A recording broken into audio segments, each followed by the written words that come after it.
말씀은 사도행전 7장 54절. 오늘 본문은 세 군데입니다. 그러나 제가 한 군데만 읽겠습니다. 사도행전 7장 54절입니다. 54절부터 58절까지 제가 읽겠습니다. 그들이 이런 말을 듣고 마음이 상하여 그를 향해 이를 갈더라. 그러나 그는 성령으로 충만하여 하늘을 주시하여 우러러 보니 하나님의 영광과 예수께서 하나님의 오른편에 서신 것을 보고 말하기를 보라 하늘들이 열리고 인자가 하나님의 오른편에 서신 것을 보느라 하니 그때 그들이 큰 소리를 지르며 자기들의 귀를 막고 일제히 그에게 달려들어 그를 성읍 밖으로 끌어내어 돌로 치고 증인들은 겉옷을 벗어 사울이라고 하는 한 젊은이 발에 놓더라. 7장 54절이죠. 사도행전. 네, 오늘 하나님 말씀의 제목은 전환점입니다. 세 번의 전환점. 지상의 어느 민족이든 간에 종교와 미신이 있기 마련입니다. 인간이 우주의 절대자를 찾는 이유는 인간이 그들의 한계를 알기 때문에 그렇습니다. 사람으로서 도저히 해결할 수 없는 그런 인생의 문제들, 그런 일들이 있었기 때문에 또 그것을 인정하기 때문에 미신이 존재하는 것이고 종교가 있게 되는 것입니다. 자신들의 한계와 불가능을 통해서 그 신을 찾습니다.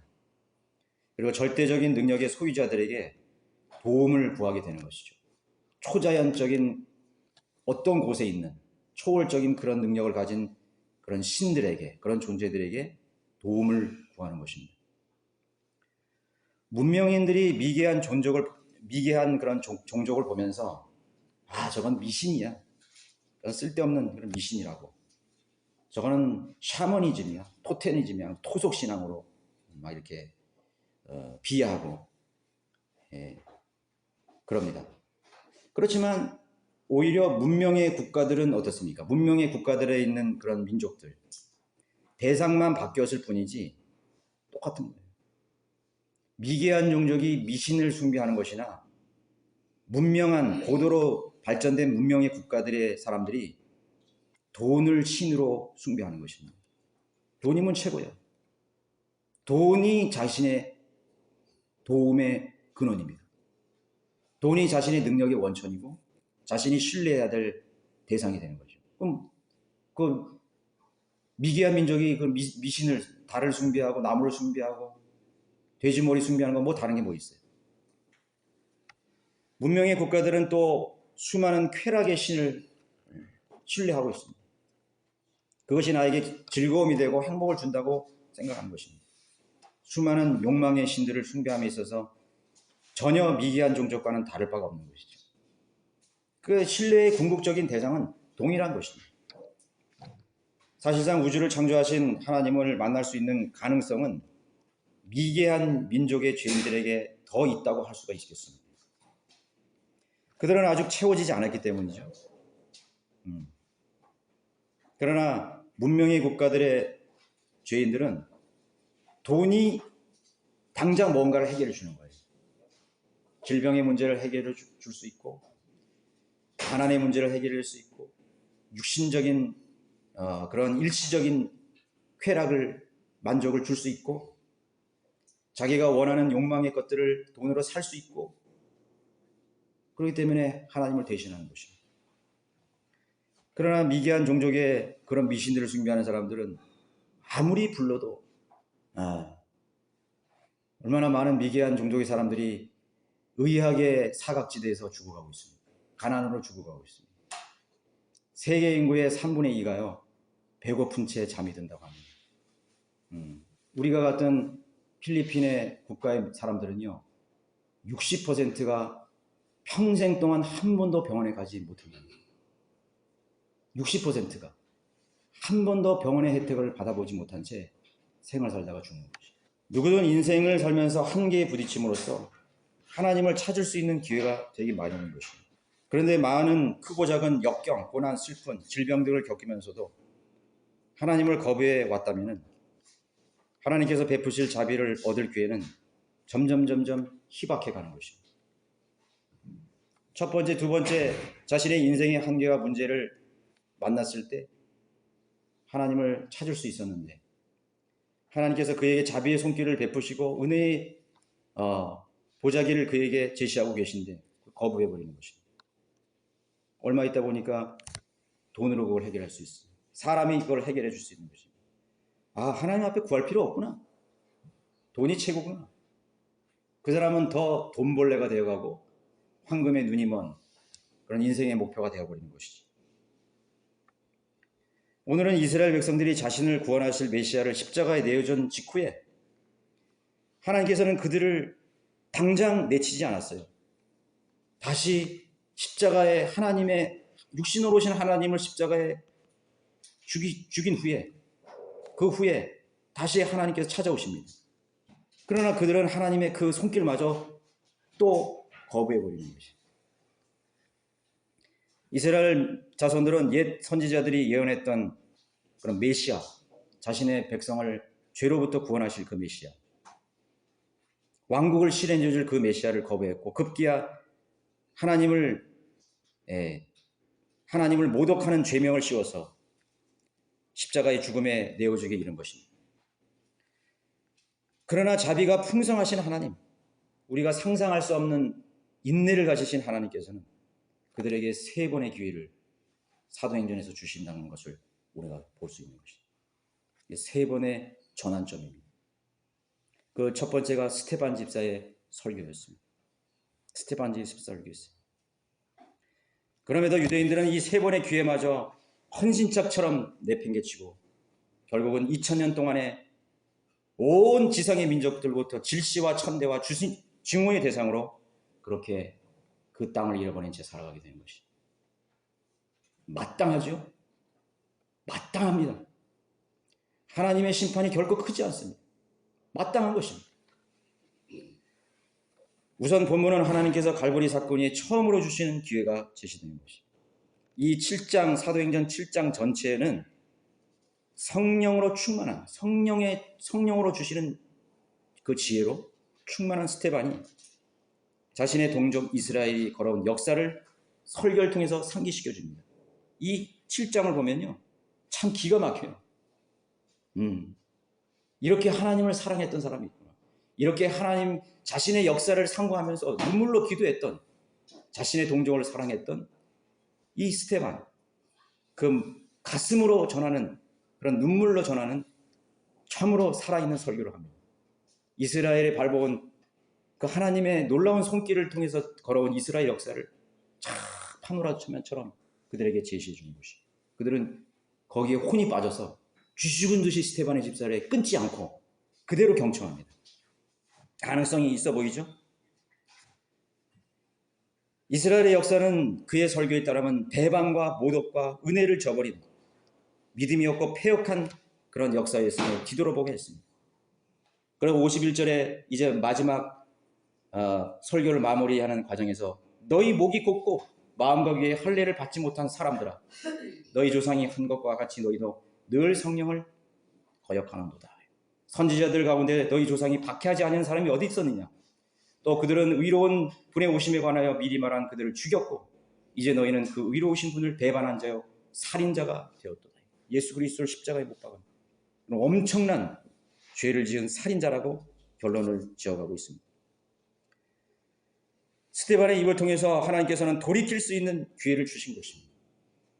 그들이 죽인 그 예수가 선지자들이 그토록 예언했고 그토록 그들이 기다렸던 그들의 선조들이 기다렸던 구원자였음을 알리고 받아들일 것을 촉구하고 외치는 것입니다. 하나님께서는 그들이 보내신 선지자들을 박해했고 죽인 민족들을 마지막까지 버리시지 않고 인내로 참으셨던 것입니다.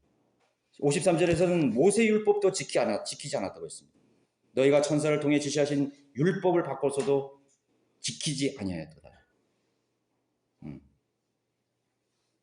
그것을 그렇게 책망했을 때 그들은 이제는 회개해야 하고 마음을 찢고 하나님 앞에 돌이켜야 되는데 그 회개는커녕 어떻게 했어요?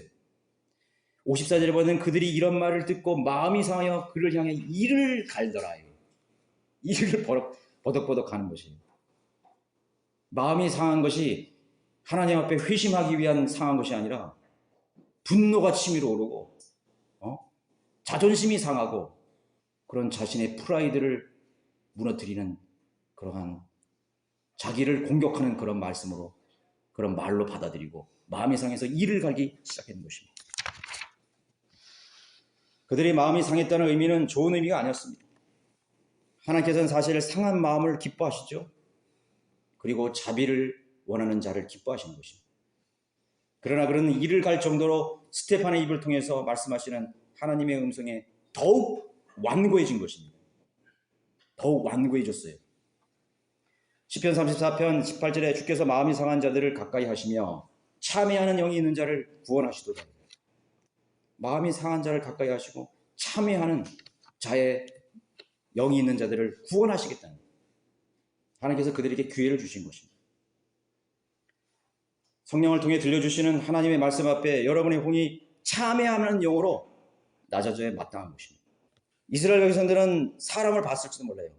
저 일개의 집사가 말이죠. 우리는 랍비들인데 말이죠. 바리새인이고 우리는 누구보다도 이 이스라엘 역사, 이스라엘 민족을 사랑하고 하나님을 사랑하는 그런 자부심을 가진 종교적인 그런 지도자고 완전하고 기도도 잘하고 하나님 앞에 의식도 잘하고 그런 우리들에게 말이죠. 일개의 무슨 무명의 한 집사가 나부랑이가 나와가지고 떠들어야 된다 이거죠. 우리를 책망해? 사람을 바라본 것이. 사람을 바라봤어요. 설교자를 하나님을 바라보지 않고 설교자를 바라봅니다. 여러분 설교자를 바라보면 여러분 다 넘어져요. 여러분들이 저를 바라보고 또 무슨 하나님께서 세우신 종들의 그런 그 사람들을 바라보면 여러분 하나님 음성 들을 수 없어요. 들을 수 없습니다. 이스라엘 종교 지도자들은 자신들의 종교적 의의가 하나님 말씀을 대신했던 것입니다. 자신들은 회개할 일도 없고 죄를 인정할 이유도 없다고 그렇게 믿고 왔던 사람들 앞에 일개의 집사 스테반이 그렇게 책망했을 때는 받아들일 수 없던 것이죠. 우리는 완벽한데 왜 무슨 잘못이 있었는가요? 우리는 완벽하다 이거예요. 당신이나 잘하시오. 저도 여주에 가서 이번에 그런 말 들었어요. 아저씨한테는 죄 짓지 말라고 지옥 가지 말라고 하나님의 사랑을 전합니다. 그랬더니 당신이나 잘해. 먼지를 털어버리는 거죠. 칭찬을 들어야 될 텐데 오히려 칭찬을 드려야 될 때 무슨 책망을 한단 말인가.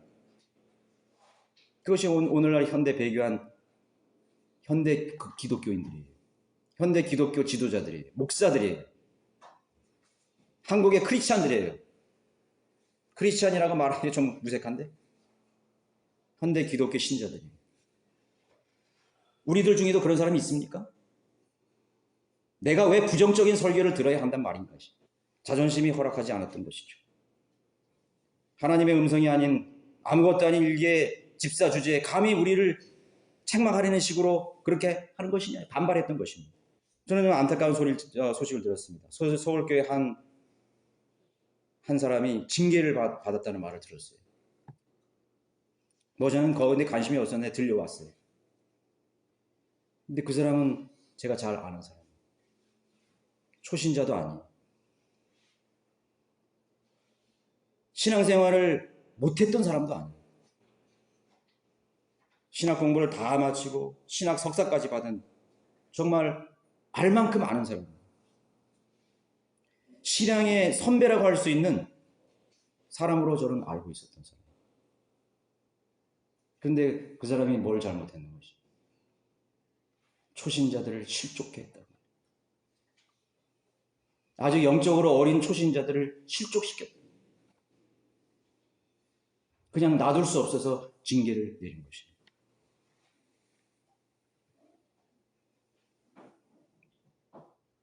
우리는요, 인생을 살아가면서 그 사람이 반드시 알아야 될 것은 언제 배우는지 아세요?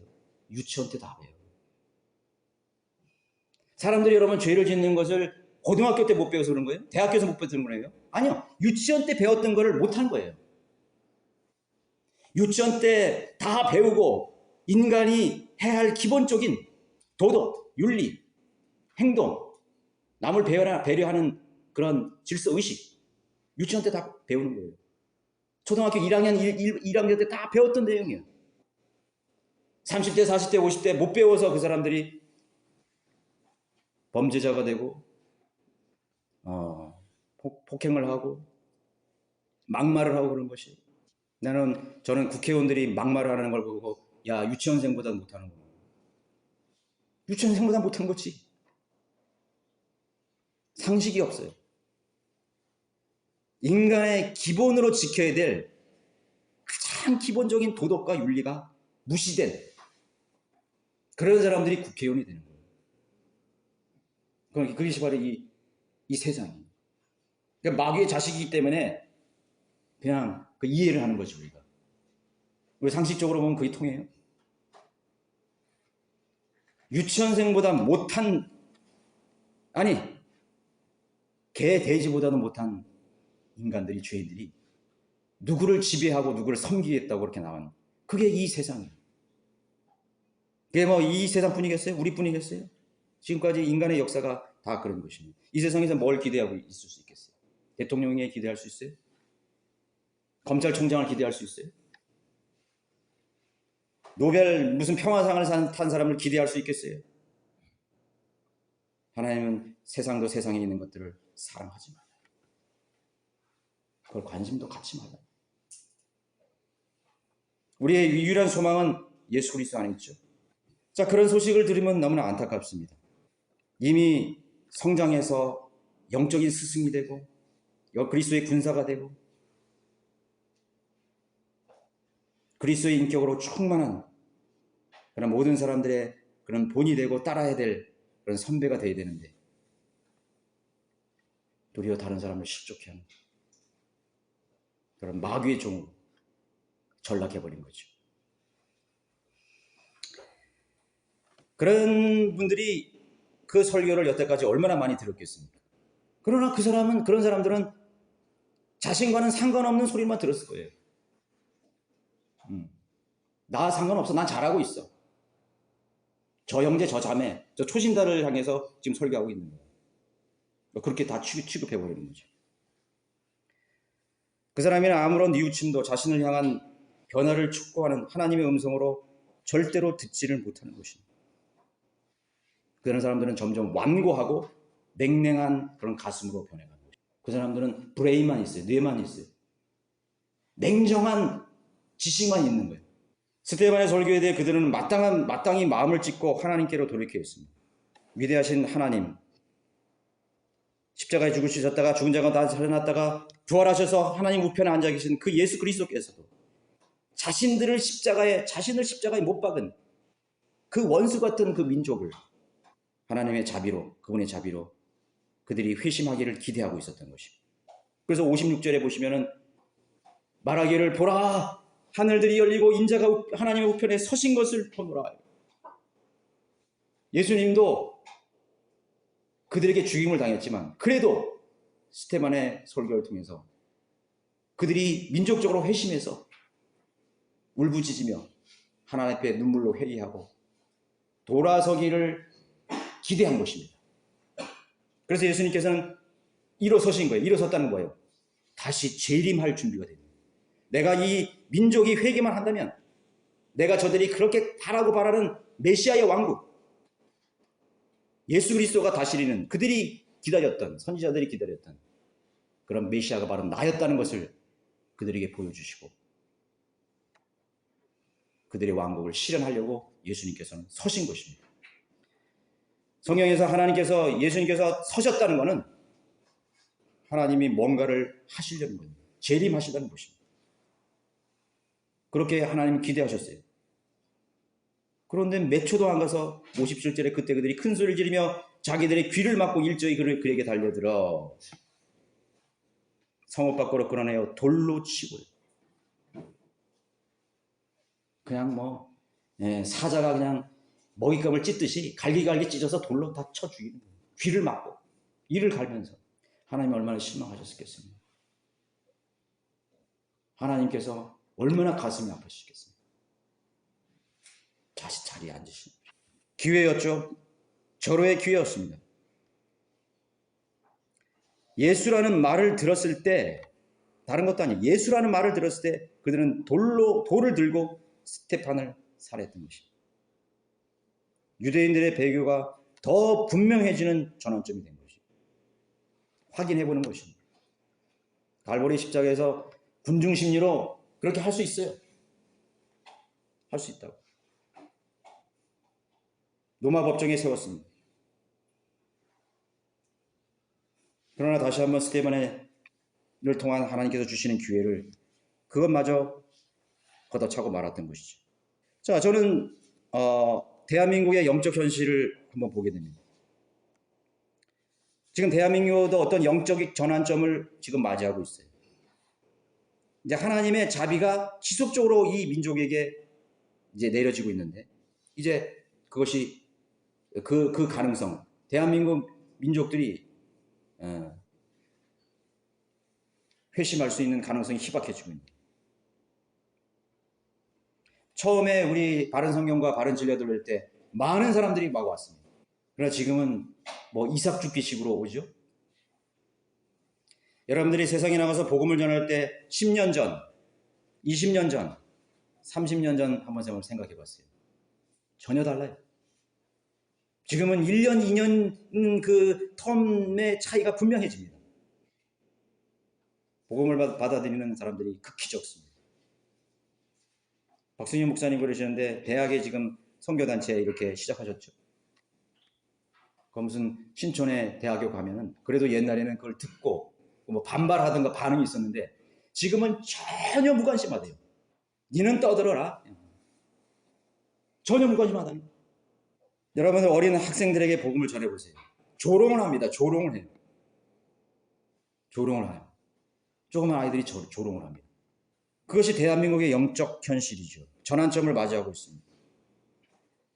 복음을 더 이상 받아들이지 않는 세대, 바른 성경과 바른 진리를 더욱, 바른 교리를 더욱 그것에 더 완고해지는, 거부하는 이 민족에게 영적 위기의 전환점을 맞이하고 있는 것입니다. 그 전에 저런 그 광고를 내면은요, 많은 사람들이 전화했어요. 예, 많은 사람들이 했어요. 처음에 우리 지하철 처음에 했죠. 근데 많은 사람들이 전화하고, 그리고 대거 그런 대교한 제도교에서 성별에서 많이 왔어요. 그러나 지금은 한두 명 전화할까 말은 거예요. 자, 그들이 이제 어떻게 됐습니까? 8장에 넘어가시면 8장 3절에 보면 1절에 보면 사울은 그들, 이제 사울이 등장하죠. 그 배후에 스테반을 핍박하고 죽인 그 배후에는 누가 있냐면 사울이 있었어요. 사울은 그를 죽이는 것에 찬동하더라. 그때 예루살렘에 있는 교회는 큰 박해가 가해졌다. 그렇죠. 스테반의 그런 하나님께서 주시는 기회를 통해서 복음의 전환, 복음을 거부하는, 진리를 거부하는, 예수 그리스도를 제시했을 때 그들이 거부했을 때 이제는 교회에 대한 대대적인 박해가 가해지는 것입니다. 이제 보세요. 이제 우리나라도 이 복음과 진리를 전하는 것에 대대적인 이제 정치적인 차원에서 그것이 벌어질 가능성이 큽니다. 차별금지법. 그게 인간을 존중하기 위한 게 아니에요. 그들이 목적하는 것을 이루기 위해서 거시적인 그런 좋은 그런 명분을 내세우는 거예요. 장애인을 차별하지 말자. 그럼 결국 장애인을 차별하면 동성연애자도 차별하지 말아야 돼요. 지금 길거리에서 동성연애자를 차별해봐요. 와 달려들어가지고 그 사람을 욕해요. 지금 어느 시대인데 동성연애자를 차별하느냐고 말이죠. 난리칩니다. 자, 이제 그런 시대가 돌아오게 되는 것입니다. 교회에 대한 바른 복음과 바른 진리를 외치는 교회를 박해하는 것입니다. 배교한 교회는 뭐 그런 일이 없죠. 배교하는 그런 일이 없습니다. 음란하고 세상 친화적이 돼가는 그런 교회에 대해서는 박해가 없어요. 바른 진리를 전하고 바른 복음을 전하는 교회가 박해를 받게 되는 것입니다. 성령대로 믿는 교회들이 박해를 받게 되는 것입니다. 8절에서 그들은 이미 교회를 박해하기 시작했습니다. 여러분, 박해가 시작이 되면은요, 자연적으로 어떻게 되죠? 튕겨나가게 되죠. 여러분들이 완고한 혼을 붙들고 시간을 낭비하느니 겸손하게 주님의 복음을 기다리는 혼들에게 가서 복음을 전하는 것이 상식적이지 않나요? 그렇죠. 완고한 사람을 붙들고 1시간, 2시간 그 사람을 붙들고 설득을 하고 촉구를 하고 눈물을 흘리고 기도를 하고 안 돼, 안 돼. 왜 거기에 시간을 낭비할 필요가 뭐 있어? 그거는 한두 번 그렇게 하는 거예요. 그러면 자연히 뭐예요? 우리는 튕겨져 나가야 되는 거예요. 복음을 기다리는 겸손한 혼들에게 가야 되는 거예요. 복음을 기다리는 민족에게로 가야 되는 거예요. 그것이 교회의 역사였어요. 성령님의 방법이었어요. 시간을 낭비하지 말라 이거예요. 시간을 낭비하지 말라. 12제자 시간을 낭비하지 말라요. 원래 12제자들도 자기 민족, 자기 동족을 위해서 전전긍긍했습니다. 사울도 여기 있지만 사울도 변화되어서 어떻게 했습니까? 자기 민족을 사랑했습니다. 자기 민족에 대한 그런 연민과 그들이 멸망받고 배교한 거에 대해서 고통을 느끼면서 그들을 붙들고 전전긍긍했습니다. 그러나 성경이 뭐예요? 가지 말라.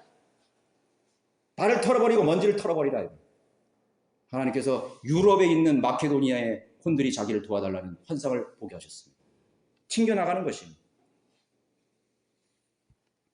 완고한 혼들은 완고한 채로 내버려 둘 수만 없지만 그렇다고 인간적인 방법으로 되는 일이 아니기 때문에 것입니다. 그것은 하나님도 할 수 없는 일이에요.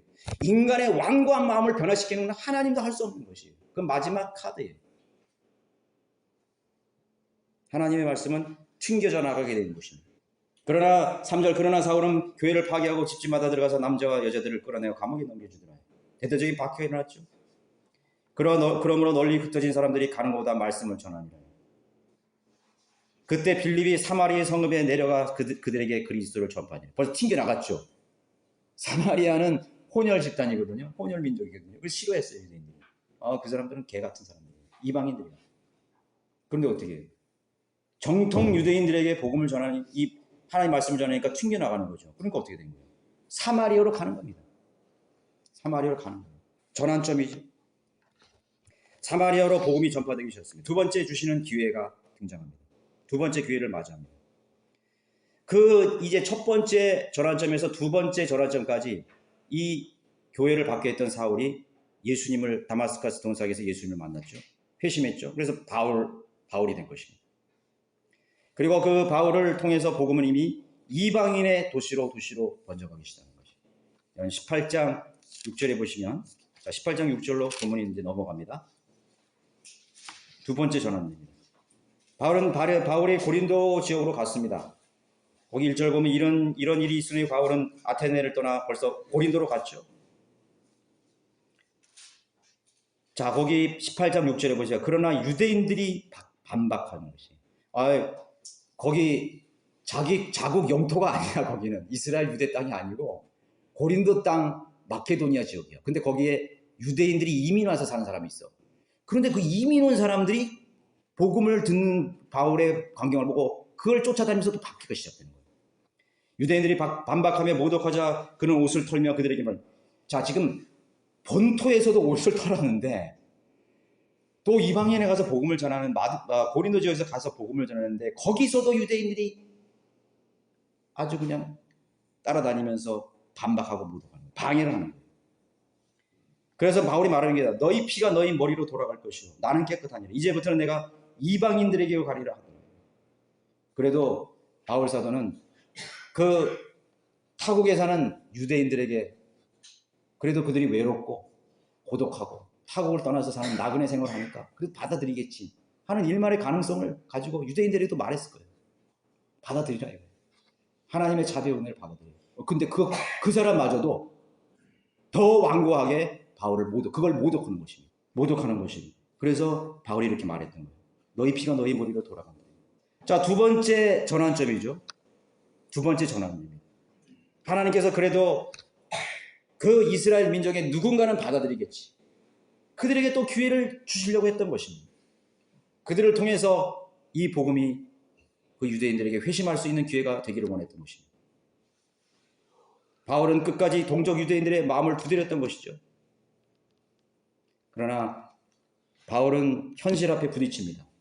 그리고 마음을 바꾸기로 결심하는 것입니다. 내가 이방인들에게로 가리라. 저는 타민족들 저는 외국에 많이 다녀보진 않았어요. 그러나 거기에 갔다 온 사람의 말을 듣기도 하고 간증을 듣기도 하고 또 제가 한 두세 곳의 나라를 가본 그런 경험에 의하면 우리 자신이 경험한, 내가 최소한 경험한 그 민족들, 그 국가, 특별히 이 동남아 지역의 국가들의 분들이 복음을 받아들이는 그런 모습과 사뭇 다른 우리 동족 대한민국의 사람들이 복음을 받아들이는 태도는 전혀 다릅니다. 너무 더 상이해요.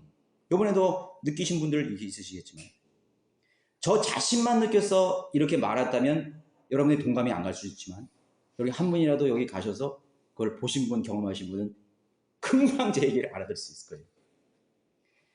그 복음을 듣기 위해서 떠듬떠듬 얘기하는 그 영어로 얘기하는 것을 그 들으려고 귀를 탁 내고 듣는 거예요. 끝까지 듣는 거예요. 놀랍지 않아요? 얼마나 놀라운 광경이에요. 그 타국 언어로 떠듬떠듬 하는 그 설교를 그들이 그 장렬하는 그 태양빛 아래서 들으려고 거기 앞에서 서 있는 거예요. 그거 아주 충격적이었어요, 저는.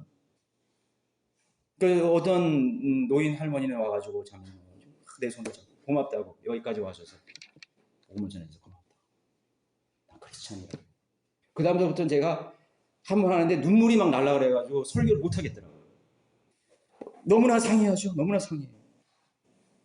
인도 차이나 반도의 국가들, 라오스, 캄보디아, 베트남, 미얀마 전부 다 불교로 찌든 나라들. 태어나면서 불상을 안고 태어나고 불상을 끌어안고 죽는 나라들. 그런데 우리 가봤잖아요. 어느 누구도 복음을 거부하죠. 들어요. 그리고 우리가 구령도 했어요. 그것도 그들의 모국어로 구령한 게 아니야. 그들이 들려주는 거예요. 아, 됐다. 우리나라 말도 못하면서 와가지고 뭘 하느냐. 그래서 하나도 없어요. 제가 어떤 큰 근사한 집에, 부잣집 같은 집에 대문이 열렸길래 들어갔어요. 그런데 거기 캄보디아 사람 아주머니하고 거래를 하는 것 같더라고요. 이렇게 아주 그냥 부잣집인데, 그리고 포목 같은 게 막 쌓여있고 사업을 하는 사람 같아요. 그런데 내가 가서 쭈물 입수어 이렇게 하면서 말이죠. 잠깐 시간 있냐 이렇게 하니까 된다는 거예요. 나 이렇게 보더니 그래서 내가 아주 중요한 말을 전하려고 했는데 시간 내주고 했더니 그 사람들이 그 사업하고 있는 그 바쁜 와중에 그걸 탁 접는 거예요. 이렇게 탁 접는 거죠. 그거 합시라고. 그 사람이 그 의자에 앉아서 내 얘기 그 어플을 깐 그 녹음기를 다 듣는 거예요. 내가 이걸 믿을 수 있겠느냐 그랬더니 믿겠다는 거예요. 기도하시겠냐 그랬더니 기도하겠다. 거기서 그 어플에 나와 있는 기도로 같이 기도한 거예요. 저는 나올 준비를 했어요. 이거 거절하겠지. 저렇게 바쁘고 한데 나 거절하겠지. 근데 그걸 다 듣고 기도하는 것이죠.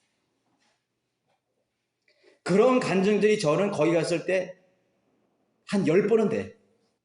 얼마나 다른 거예요. 얼마나 달라요. 나는 이방인들로 가리라.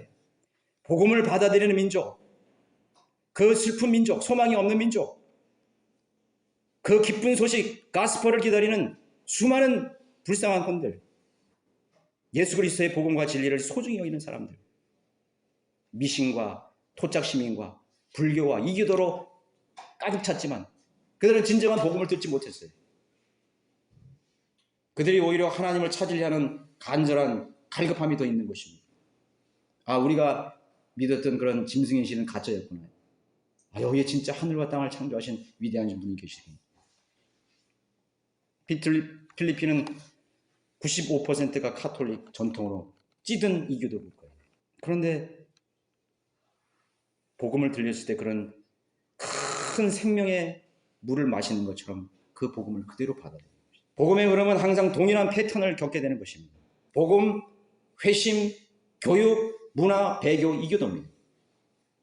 한국은 배교의 절정에 올라갔죠. 더 이상 복음도 진리도 하나님도 필요 없는 것입니다. 구원받지 않는 수많은 기독교인들, 신자들이 바른 복음을 거절합니다. 바른 진리를 거절합니다. 바른 성경을 거절합니다. 우리는 이 민족은 종교적 위선으로 가득 찼습니다. 그 옛 유대인들이 완악해진 것처럼 왕고해진 것처럼 물질 문명 속에서 자부심과 교만이 하늘을 찌르는 거예요. 다른 나라는 이제 무시합니다. 인종차별해요. 저 사람들. 우리보다 가난해. 돈으로 뭔가를 다 하려고 그래요. 자신들이 우리나라 사람들이 대단한 뭔가 뭐 프라이드가 있는 것처럼 그렇게 행동하십니다. 한국은 이제 배교의 절정에 달한 것입니다. 종교적 위선. 우리나라 사람들에게 하나님은 절대적인 신이 아니에요. 우리 한국의 기독교 신자들에게도 하나님은 절대적인 신이 아니에요. 삶의 한 부분일 뿐이에요. 뭐 종교는 있으면 좋고 뭐 교회 다니면 좋지. 뭐 사람이 어려울 때 하나님도 의지하는 거 좋지. 그러면서 풍요로운 삶을 누리는 것입니다. 웰빙이라죠. 웰빙. 웰빙을 누리는 거예요. 하나님의 일부분일 뿐이에요. 돈이 해결해주고 인간관계가 해결해주고 경제가 해결해주고 다 해결해주는 것입니다. 좋은 의학 시스템. 지금 의학 뭐 그런 이걸 좀 해죠. 배부른 싸움을 하고 있는 거예요. 배부른 싸움. 동남아시아는 60% 70 아니 90%가 평생 병원에 한 번만 못 가보는 사람들이 수두룩한 나라가 이 전 세계 지구촌에 얼마나 많은지 모릅니다. 회충약 한 알이 없어서 그 어린아이들이 죽어가고 있는 것이. 배가 이렇게 불렀어요. 그 회충이 차가지고 이렇게 된 거예요. 배가 볼록하게 나왔어요. 저 요즘은 가서 봤잖아요. 배가 볼록해요. 그 내가 휘가 내려 회충약을 좀 가져왔었어야 되는데. 회충약 한 알이 얼마죠? 1,500원? 2,000원? 그 1,000원짜리 회충약 하나 없어가지고 몸에 회충이 가득 찬 거예요. 그럼 그게 내로 올라가면 죽는 거예요. 많은 생각을 하게 됩니다. 많은 생각을 하게 돼요. 구령자를 경멸하는 세대. 그 옛 스테판을 모독하고 이를 갈며 그렇게 분개하며 그를 살해했듯이. 만약에 법이 없다면 우리도 거리 나가서 설교하고 복음을 전할 때 우리를 죽이려고 달려들 거예요. 죽이려고 달려들 거예요. 그 사람들이 시끄러워서 그 사람들이 우리를 방해하는 거 아니에요.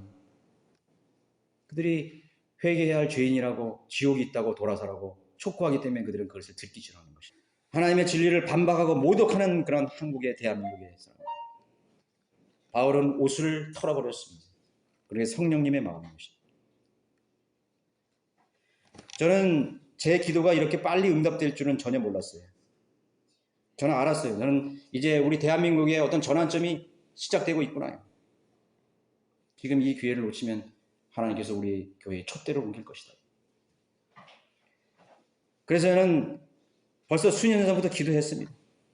하나님, 타민족에게 가야 할 헌신된 그리스도인이 하나님 세워주십시오.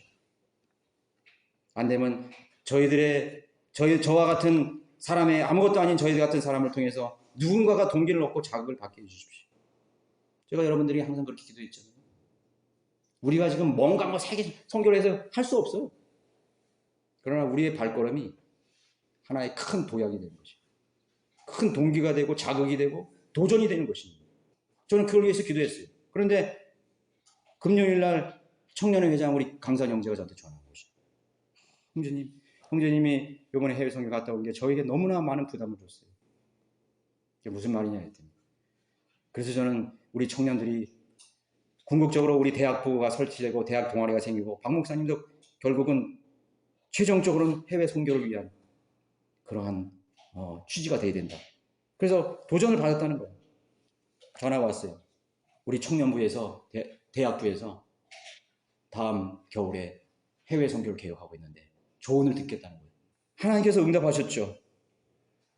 하나님께서 너무 눈물 어린 그런 교제였어요. 그래서 구체적으로 계획을 세워서 준비하고 하겠다 이거죠. 기도로 준비하라.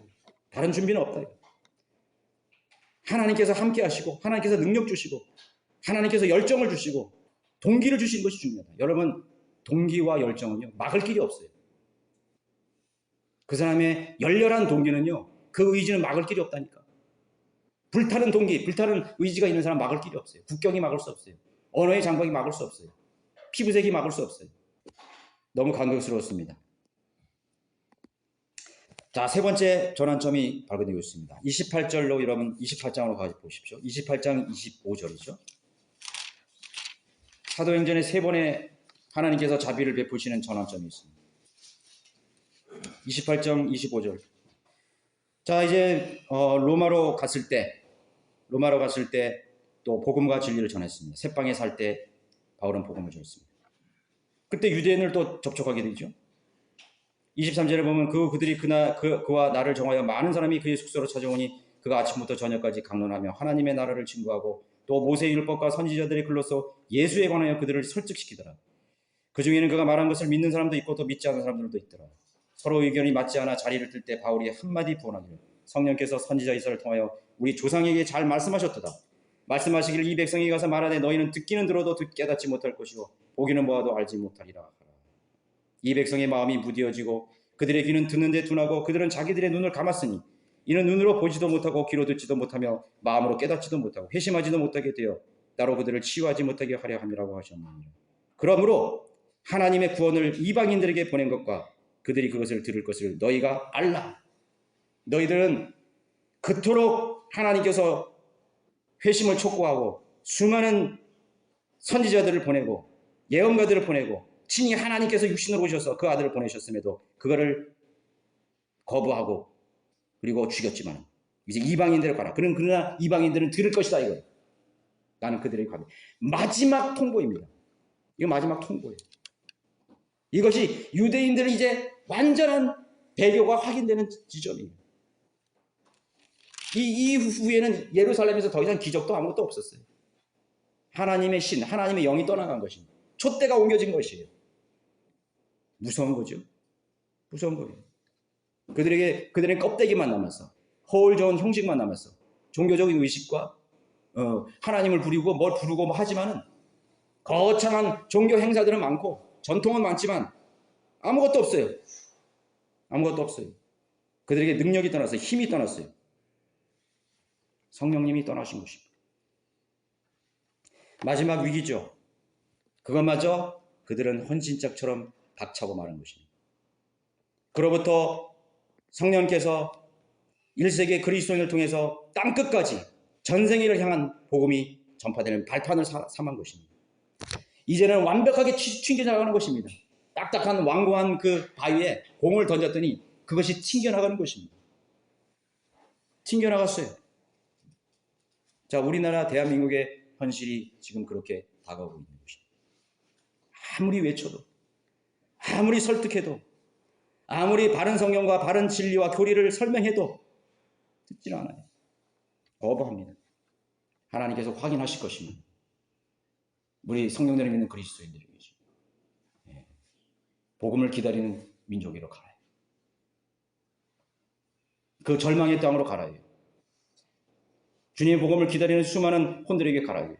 물론 하나님께서는 끝까지 이 민족을 놓지 않을 것입니다. 그래서 지역교회가 생기는 것입니다. 모임이 있고 설교하고 거리 설교하고 구령하고 전도지를 나누고 골목마다 시장목이마다 도시마다 읍내마다 시골 장터마다 복음이 전파됩니다. 하나님은 끝까지 하실 거예요. 그러나 여기서 더 이상 거기에 우리가 마지막 카드를 다 쓸 필요가 없어요. 여기에 우리의 모든 에너지를 낭비할 필요가 없어요. 하나님께서는 여기에서 쓸 사람들을 남겨두실 것입니다. 우리도 그 길을 계속 할 것입니다. 주님 오실 때까지. 그러나 저의 관심은, 더 많은 관심은 복음을 기다리는 사람들이 있습니다. 그것을 위해 기도하고 노력할 것입니다. 내가 갈 수 없다면 누군가를 보낼 것입니다. 내가 하지 못한다면 누군가를 위해서, 갈 사람을 위해서 예배해달라고 기도할 것입니다. 그것이 교회가 해야 될 것이죠. 그게 교회사의 흐름이었습니다. 개신교회들이 선교를 한다고요? 한번 가보십시오. 선교를 하는지. 이교도입니다. 이교도를 전파하는 것입니다. 행위관, 거짓구리, 구원을 잃어버린다는 동. 복음이 아니죠. 거짓 복음이 전파될 바에는 복음이 안전하는 게 낫는 거예요. 그렇죠. 그 사람들이 거짓 복음을 듣고 그것에 확신을 가지면요, 그럼 그 사람에겐 더 마음이 완고해지는 거예요. 받아들이지 않아요. 오히려 이교도, 미신, 수많은 전통, 그런 걸로 가득 찬 혼돈된 암흑시대에 가서 신선한 복음을 전하는 게 더 나아요. 자, 땅끝까지 복음을 전파하는 바울을 통해서 1세기 그리스도인을 통해서 복음이 전파돼서 튕겨나갔습니다. 하나는 마음이 상한 마음을 가진 사람들, 민족에게로 가라 이거. 그들이 그것을 들을 것이라 이거. 알라 이거예요. 자, 이제는 선교의 현장으로 가야 할 시간이 다가온 것입니다. 동일합니다. 독일 종교개혁이 일어났죠. 하나님의 복음이 전해졌습니다. 진센도르프의 나라, 루터의 나라, 수많은 종교개혁의 나라였습니다. 튕겨나갔습니다. 영국으로 갔습니다. 도보 해협을 넘어서 그 복음이 영국으로 갔습니다. 영국의 스코틀랜드, 아일랜드, 수많은 대부흥이 일어났습니다. 복음을 받아들였습니다. 영국은 대기근이 와가지고요. 엄청난 사람이 아사했어요. 먹을 것도 없고. 그리고 영국이라는 나라는 서로 싸웠어요. 아일랜드, 스코틀랜드, 부알베인 뭐 해가지고 서로 싸웠다고. 잉글랜드가 싸웠다고. 그런 피폐한 나라에 복음을 전했더니 그대로 받아들인 것이. 로마 가톨릭의 독재 속에서 심하는 그런 땅에 복음이 일어났을 때 그 영국의 혼들은 복음을 그대로 다뤄냈습니다. 허드슨 테일의 나라, 리빙스턴의 나라, 시티 스트트의 나라, 수많은 필라델피아의 믿음의 선배들이 영국 출신이었습니다. 그리고 하나님께서 영국을 복 주셨습니다. 해가 지지 않는 나라.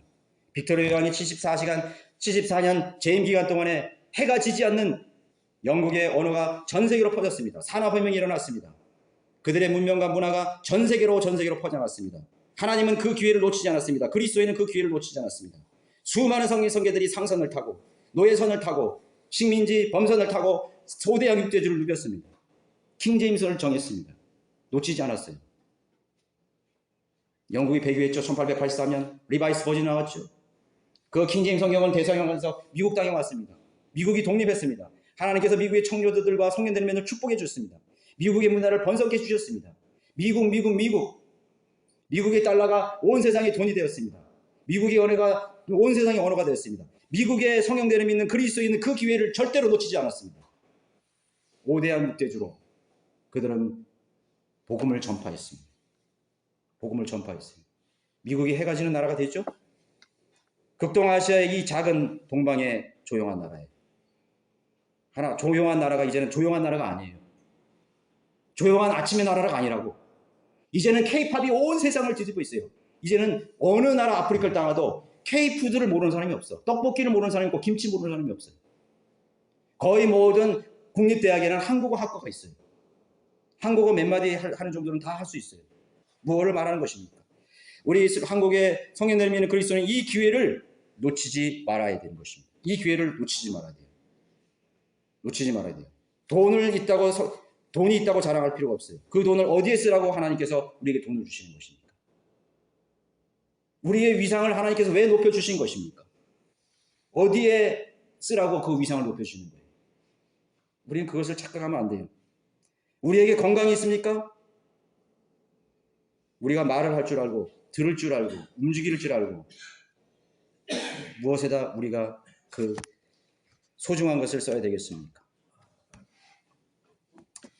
자, 이 나라의 그리스도인은 지금 중요한 전환기를 우리가 맞이하고 있습니다. 전환기를 보고 있습니다. 그렇죠?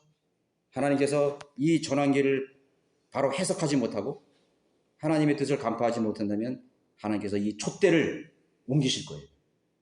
이 촛대를 옮기실 것입니다. 꺼져가게 될 것입니다. 우리는 배교한 교회의 선교를 의식할 필요가 없습니다. 복음이 아닙니다. 그러나 주님께서는 유대인들을 다시 찾을 것입니다. 그런데 너무 초라해요. 14만 4천 명과 소수의 부들, 남은 자들이 80%, 90%에 가까운 유대인들이 다 죽임당해요. 그리고 소수만이 다 회복되는 게 아니에요. 유대인들이 회복된다고 그러니까 유대인들이 무슨 몇천만 명이 다 회복되고 다 그런 줄 알아요. 아니요. 하나님께서 한번 배교하고 하나님 앞에 하나님의 은혜와 자비를 거절한 그 땅과 민족과 그 교회는요, 쑥대밭이 되는 것입니다. 비참하게 되는 것입니다. 그 사람들이 회복됐다 할지라도 절름발이가 되고 중환자처럼 겨우 숨쉬는 그런 상황 속에서 하나님을 만나게 되는 것이에요. 유대인들이 뭘 했어요? 하나님의 약속 때문에 그들이 하나님의 자비의 끈을 놓지 않았을 뿐이죠. 하나님께서 우리 지역교회, 여러분 가정, 우리 민족이 대한민국의 성인들을 믿는 사람들, 여러분 한 번 고장나면요 회복하기 힘든 거예요. 여러분 몸이 한번 고장나봐요. 한 번 치명적으로 여러분들의 몸이 망가져버리면 회복했다 할지라도 그 전만 못한 거예요. 그것을 알아야 돼요. 영적으로 그 사람이 치명적인 그 사람의 상처를 입었다, 마귀의 공격을 받았다, 그전 같지 않은 거예요. 하나님의 황골탈퇴와 같은 대대적인 수술을 한다 할지라도 그들은 그전 같지 않을 것이에요. 여러분들의 믿음을 지키십시오. 여러분들의 믿음의 견고한 발을 진리의 터전 앞에 세우십시오. 여러분들의 남은 생의 계획이 뭡니까? 프로젝트가 뭡니까? 우리 지역교회가 있죠. 여러분 지역교회 사역에 함께 하십시오. 함께 기도하시고 여러분들의 생활의 중심을 지역교회 사역에 맞추십시오. 성령들이 믿는 그리스도인의 하나님께서 그 지역교회를 통해서 하나님의 성령님의 흐름이 진행될 것입니다. 그리고 여러분 나름대로 그것을 중심으로 해서 여러분들의 삶을 하나님 앞에 드리시기를 바라겠습니다. 지역교회를 소중히 여기지 않은 사람은 노숙자여 방랑자가 될 것입니다. 그것을 우리가 분명해야 됩니다. 자, 이스라엘에게 주신 하나님의 세 번째 기회. 그것이 그들이 그 기회를 거절했을 때는 이 복음이 이방인으로 가는 그런 새로운 전환기로 맞이하게 되는 것입니다. 변화를 맞이하게 되는 것입니다. 그 부정적인 변화, 우리는 결코 그러한 역사적인 실수를 반복해서는 안 됩니다. 내 개인이든 교회든 민족이든 우리는 이 성경에서 보여준 하나님의 그런 명료한 패턴들을 우리가 분명히 이해하고 깨우쳐야 되는 것입니다. 여러분들이 하나님 앞에 온전한 삶을 하나님께서 주신 기회를 여러분 놓치지 않으시기를 바라겠습니다. 네, 모든 일어서서 487장